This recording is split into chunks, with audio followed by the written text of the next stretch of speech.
नमस्कार दोस्तों। पिछले 2-3 हफ्ते से बीपीएससी में क्या चल रहा है वो आप सभी देख रहे होंगे और मुझे पता है कि आप डेली डेली केसेस को फॉलो कर रहे हो। जो चेयरमैन सर अपना प्रेस कॉन्फ्रेंस किए, उसके बाद जो अलग अलग चैनल पे आप एजुकेटर देखिए उनका अपना व्यू था वो आपने देखा। उसके बाद एस्पिरेंट अपना ट्विटर कैंपेन चलाए, फिर कल कुछ छात्र बीपीएससी आयोग जाके वहाँ भी प्रोटेस्ट किए। तो इन सारी चीज़ों में जो एक एस्पिरेंट का दिमाग है वो पूरा हिल जाता है, आपकी पढ़ाई पूरी डिसओरिएंटेड हो गई होगी। इस वीडियो में हम कुछ इंपॉर्टेंट टॉपिक्स की बात करने वाले हैं और साथ ही ये वीडियो इसलिए इंपॉर्टेंट है क्योंकि कल जो छात्रों का डेलीगेशन गया था चेयरमैन सर से मिलने, उनमें से मुझे एक का मेल आया है और उस मेल में ये कहना है कि सर आप अपने चैनल के माध्यम से स्टूडेंट्स का ओपिनियन लीजिए कि वो क्या चाहते हैं, क्योंकि चेयरमैन सर ने उनको फिर से 31 तारीख को बुलाया है और उनका ये कहना है कि जैसा छात्र चाहेंगे हम वही चीज़ जाके चेयरमैन सर को बताएंगे। तो उसकी बात हम थोड़ी देर में करेंगे, बट कुछ इंपॉर्टेंट पॉइंट्स हैं आपको ध्यान रखने हैं अपना वोट डालते वक्त टेलीग्राम पे। सबसे पहले हम इसी की बात कर लेते हैं। तो मैं कुछ देर में अभी टेलीग्राम पे एक पोल चलाऊंगा, उस पोल में जाके आपको वोट करना है। हर फैक्टर्स आप ध्यान में रखिएगा वोट करने से पहले, चाहे आप किसी भी पार्ट को सपोर्ट कर रहे हो, जो 20 और 22 को एग्ज़ाम चाहते हैं उनको, या फिर जो चाहते हैं कि एग्ज़ाम बाद में हो उनको। जिस चीज़ को भी आप सपोर्ट कर रहे हैं उस हिसाब से अपना वोट डालिए ताकि मैं आपका आवाज़ रेस्पेक्टिव अथॉरिटी तक पहुंचा सकूं और जो आप लोग चाहेंगे फाइनली वही होगा। तो सबसे पहले कुछ इंपॉर्टेंट मुद्दे जो आपको ध्यान रखने हैं। पहला ये है कि बीपीएससी देखिए टाइम लेगा। बीपीएससी का कोई भी एग्जाम हो, 64वीं, 65वीं, 66वीं और ये आपका लेटेस्ट है 67वीं, इन सारे एग्जाम में जो 67 बीपीएससी है वो हलवा बन चुका है पूरी तरह से। 1 से 1.5 साल हो गया, अभी तक कोई भी एग्जाम नहीं हुआ। लास्ट पीटी आपका दिसंबर में हुआ था, उसके बाद अभी तक कोई पीटी का एग्जाम नहीं हुआ है और छात्र जो है वो पूरी तरह पैनिक हो चुके हैं। जिनकी पढ़ाई ठीक ठाक चल रही थी उनकी पढ़ाई भी अब खराब हो चुकी है। बहुत लोग यूपीएससी नहीं दे रहे थे ये सोच के कि बीपीएससी में अच्छी सीटें आई हैं और बीपीएससी पे फोकस करते हैं, उनका बीपीएससी भी जा रहा है, यूपीएससी भी जा रहा है। बार बार डेट चेंज हो रहा है जिससे ये होता है कि समझ में नहीं आता है कि प्री की तैयारी करें या मेंस की तैयारी करें। अभी भी देखिए बहुत लोग प्री के मोड में होंगे, आपका डेट आएगा फिर से मेंस पढ़ेंगे, फिर कोई डेट आएगा फिर प्री पढ़ेंगे। तो ना प्री की तैयारी हो रही है ना मेंस की तैयारी हो रही है और फ्रस्ट्रेशन लेवल बहुत हाई चला गया है। और ये हर छात्र की कहानी है। वो भी परेशान है जो 20-22 को एग्जाम देना चाहते हैं और वो भी परेशान है जो चाहते हैं एग्जाम बाद में हो, क्योंकि दोनों लोग के अपने अलग अलग कंसर्न्स हैं। और इसी कंसर्न से हमारा दूसरा पॉइंट आता है कि इस वक्त छात्र अपना समय बहुत वेस्ट कर रहे हैं। मैं देख रहा हूं कि टेलीग्राम पे हजारों मैसेजेस आ रहे हैं अपना पॉइंट प्रूफ करने के लिए कि 20-22 को एग्जाम होगा तो अच्छा होगा, एग्जाम करना है। दूसरा ग्रुप ये कह रहा है कि परसेंटाइल सिस्टम में पेपर लीक हो जाएगा, पेपर नहीं अच्छे से हो पाएगा, आयोग की तैयारी नहीं है। क्या सही है क्या गलत है वो आपके ऊपर डिपेंड करता है, बट इन सब चीजों में एक बात तो फैक्ट है कि टाइम बहुत वेस्ट कर रहे हैं आप लोग। देखिए अगर आपको अपनी बात समझानी है तो आपको आयोग को समझाना है। उनकी बात भी मैं कर रहा हूं जो चाहते हैं 20-22 को एग्जाम हो, और उनकी बात भी मैं कर रहा हूं जो चाहते हैं बाद में एग्जाम हो। देखिए मेरी बात करेंगे तो मैं तो यही चाहता हूं कि जितनी जल्दी एग्जाम हो उतना ज्यादा अच्छा है। एटलीस्ट जिनका होना है उनका हो जाएगा और जिनका नहीं होना है उनको और ऑप्शन मिलेगा। सिर्फ एक चीज के पीछे आप नहीं दौड़ते रहोगे ना। 1 साल 1.5 साल से आप सिर्फ प्री की तैयारी कर रहे हो, अभी भी मेंस की तैयारी बहुत कम लोग की हुई होगी और मैं गारंटी से बता रहा हूँ कि लिमिटेड लोग ऐसे होंगे जिनका मेंस तैयार होगा, जिनका ऑप्शनल तैयार होगा। पूरे साल लोग प्री की ही तैयारी कर रहे हैं।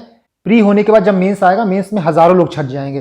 तो आप लोग यूट्यूब पे जाके या फिर टेलीग्राम पे जाके अपने बात को प्रूफ मत करिए, किसी को समझाइए मत। जिनको ये लगता है कि 20-22 को एग्जाम होना चाहिए आप उनको नहीं समझा सकते हो, या फिर जिनको ये लगता है कि बाद में एग्जाम होना चाहिए आप उनको नहीं समझा सकते हो। और मुझे ये समझ में नहीं आता कि आप किसी और को समझाने क्यों जा रहे हो और अपना टाइम वेस्ट क्यों कर रहे हो। देखिए एक सच बात मैं बता रहा हूँ, जिनका एग्जाम होना होगा, जो तैयारी कर रहे होंगे वो शांति से अपनी तैयारी कर रहे हैं और आपको अपना विरोध दर्ज कराना है तो बहुत प्लेटफॉर्म है। आप मेल करिए, आप ट्विटर कैंपेन करिए, आयोग में आप फोन करके पता करिए चीज़ों को, बट ये सोशल मीडिया पर जाकर लड़ाई करना, अपनी बात प्रूफ करना, ये बिल्कुल मत करिए। ये एक फ्यूचर ब्यूरोक्रेट के ट्रेड्स नहीं है बिल्कुल। और मुझसे जितना हो सकेगा मैं आपकी हेल्प करूंगा। आप अपना ओपिनियन दीजिए टेलीग्राम पे जाके। जैसा मैंने बताया कि जो कल छात्रों का डेलीगेशन गया था उनमें से मुझे एक का मेल आया और मुझे लगता है उन्होंने काफ़ी लोग को मेल किया इस चीज़ को लेके। आप पता करिए, आप सर्वे करिए कि स्टूडेंट्स क्या चाहते हैं, उनके मन में क्या है। तो मैं टेलीग्राम पे कुछ पोल करूंगा कि आप क्या चाहते हैं, 1 शिफ्ट में एग्जाम हो, 2 शिफ्ट में एग्जाम हो। जैसा आप न्यूज़ सुन रहे होंगे कि कल बीपीएससी चेयरमैन का ये कहना था कि अगर हम एग्जाम नहीं लेंगे 2 शिफ्ट में तो 1 शिफ्ट में एग्जाम 5-6 महीना डिले हो जाएगा। अब मुझे नहीं पता कि वो ऐसे कैसे बोल सकते हैं, एग्जाम ऑलरेडी इतना डिले है और उनका ये कहना कि 5-6 महीने बाद लेंगे और पैनिक क्रिएट करता है स्टूडेंट्स के मन में। तो जो आपका ओपिनियन है, जो आप चाहते हैं वैसा जाके आप वोट करिए और जैसा आप वोट करेंगे मैं ज्यों करते हूँ आपकी बातें आगे पहुँचा दूंगा। बट आई वुड रिक्वेस्ट इसके बाद आप जाके टेलीग्राम, यूट्यूब कमेंट, यहाँ पे हजारों मैसेज मत करिए। देखिए फाइनली समय आपका व्यर्थ हो रहा है और अभी मुझे अच्छे से पता है कि आपका मेंटल कंडीशन क्या है। मैं आपको ये बोलूँ कि आप पढ़ाई करिए तो कई बार मन नहीं करता, ऑब्वियस सी बात है, बट आपके पास कोई ऑप्शन नहीं पढ़ाई करने के सिवा। आपको जो अपनी बातें कहनी है अलग प्लेटफॉर्म पे जाके कह दीजिए, दिन में आधे घंटे 1 घंटे निकाल के कह दीजिए, बट दिन भर इसी चीज़ को ट्रैक करते रहना है, किसने वो कहा, इसने ये कहा, यहाँ पे ये हो रहा है, यहाँ पे ये हो रहा है, इन सब चीज़ों से सिर्फ आपका समय वेस्ट होगा, आपका जो सिलेक्शन का परसेंटेज है और कम होगा। आप खुद जानते हैं कि बेरोजगारी का आलम क्या चल रहा है, वैकेंसी बहुत कम आ रही है और छात्र बढ़ते जा रहे हैं। डिमांड सप्लाई का प्रोपोर्शन आप देख ही रहे हो, सप्लाई बहुत कम है, डिमांड बहुत ज़्यादा है, तो एक सीट पे हज़ारों लोग कम्पीट कर रहे हैं। और ये सब जानते हुए भी अगर आप अपना टाइम वेस्ट कर रहे हैं तो बहुत बड़ा ब्लंडर कर रहे हैं, क्योंकि देखिए जब आप नहीं पढ़ते हो तो आपको पीछे करने के लिए हज़ारों लोग पढ़ रहे हैं। आप सभी ग्रेजुएट हैं और आप सभी को भली भांति पता है कि आपके लिए अच्छा क्या है और बुरा क्या है। इसके बाद लास्टली जब आप वोट करेंगे पोल पे तो हर फैक्टर्स को ध्यान में रखिएगा। ऐसा नहीं है कि आप 20-22 को चाहते हैं तो कुछ मत सोच के सिर्फ पोल कर दीजिएगा, या फिर आप वो हैं जो चाहते हैं एग्जाम बाद में हो तो कुछ मत सोच के पोल कर दीजिएगा। आप एक समझदार सुलझे हुए एस्पिरेंट हैं जो कि सिविल सर्विसेज की तैयारी कर रहे हैं। एग्जाम में भी आप आंसर लिखते हैं तो हर एस्पेक्ट को देखते हैं, तो इसलिए भेड़ चाल बिल्कुल मत करिएगा। आप अपना इंडिविजुअल डिसीजन लीजिएगा, हर फैक्टर्स को कंसिडर करिएगा। साइकोलॉजिकल प्रेशर हो रहा है डिले होने से, वो कंसिडर करिएगा। यूपीएससी वालों का एक जेन्युइन कंसर्न है क्योंकि मेंस के बीच में एग्जाम हो रहा है, वो सोचिएगा। आपके प्रिपरेशन का लेवल क्या है देखिए, ये भी सोचिएगा। और ये भी आप सोचिएगा कि जो चेयरमैन सर ने बोला है कि एग्जाम नहीं ले सकते हैं तो कुछ डिले होगा।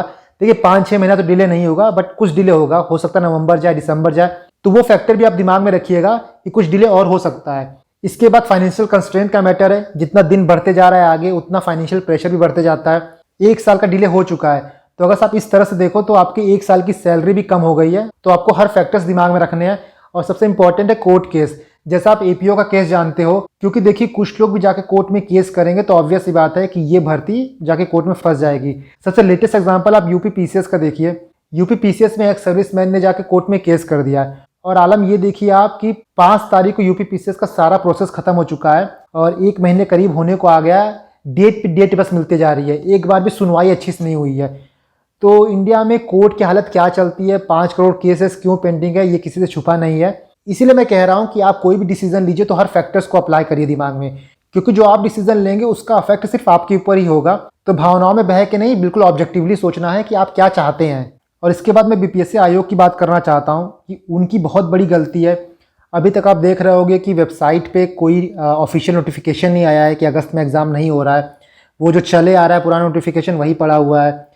कैटेगरी की बात करिए तो चेयरमैन सर का इंटरव्यू चल रहा था, उस टाइम पे जो इंटरव्यू ले रहे थे उन्होंने ये बात बोली थी कि सर जो ईबीसी कैटेगरी हो गया, ओबीसी एससी एसटी, उनको कैसे डिवाइड करेंगे।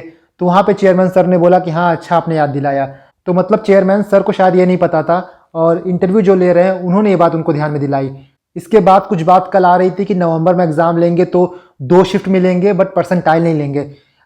ये इम्पॉसिबल है, ऐसा आप कर ही नहीं सकते हो। जब 2 शिफ्ट में आप एग्जाम ले रहे हो तो सबसे बेसिक चीज़ है कि परसेंटाइल इंट्रोड्यूस करना, परसेंटाइल से मार्क्स देना। आप ऐसा कर ही नहीं सकते हो कि आप 2 शिफ्ट में एग्जाम ले रहे हो और परसेंटाइल सिस्टम इंट्रोड्यूस नहीं हो रहा है, क्योंकि किसी एक शिफ्ट का पेपर ईजी हो जाएगा, किसी एक शिफ्ट का हार्ड हो जाएगा। तो ऐसा ना हो जाए कि एक ही शिफ्ट से सारे लोग सेलेक्ट हो जाए। तो 2 शिफ्ट में आप एग्जाम लोगे तो बट नेचुरल है कि परसेंटाइल आपको इंट्रोड्यूस करना ही पड़ेगा। ये बिल्कुल बकवास बात है कि 2 शिफ्ट में एग्जाम लेंगे बिना परसेंटाइल के, ये हो नहीं सकता है। तो ये सारी चीज़ें अपने दिमाग में रख के आप जाके टेलीग्राम पे वोट करिए। आपको मेरे टेलीग्राम का लिंक डिस्क्रिप्शन में मिल जाएगा।